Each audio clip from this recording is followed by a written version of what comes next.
Emotional debate swirled throughout the House chamber as lawmakers debated several proposals. Lawmakers approved a resolution calling on Congress to balance the federal budget every year. Supporters of the resolution believe the federal government needs to learn to live within its means. The federal government needs to live within its means just as the states do, because as we all know, it is impossible to borrow your way to prosperity or spend your way to prosperity as a federal government. The resolution calls for an amendment to the U.S. Constitution requiring Congress to balance the federal budget every year. Opponents argue the non-binding resolution is simply a waste of time. We're only concerned now rings of ugly election year pandering, Mr. Speaker.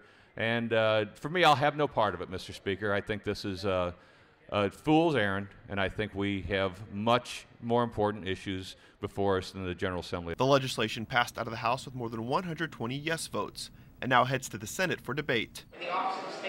Lawmakers gave initial approval to legislation requiring a special election if there is a vacancy in the office of Lieutenant Governor, Attorney General, Secretary of State, State Auditor, State Treasurer, or U.S. Senator.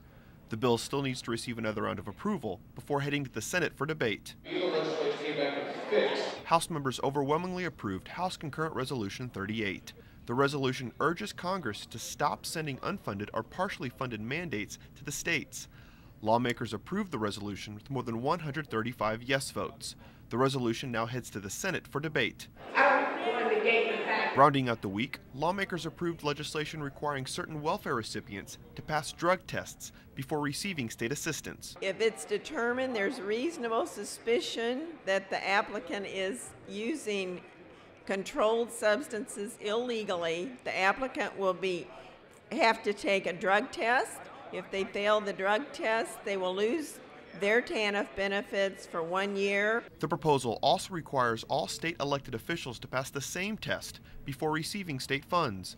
Opponents to the bill argue the legislation unfairly targets a certain segment of society. I have true concern about folks being unfairly targeted by, quote, reasonable cause. It may cause well-intended state workers to profile certain folks or certain types of folks to be tested. Despite vocal opposition, lawmakers approved the bill with more than 110 yes votes.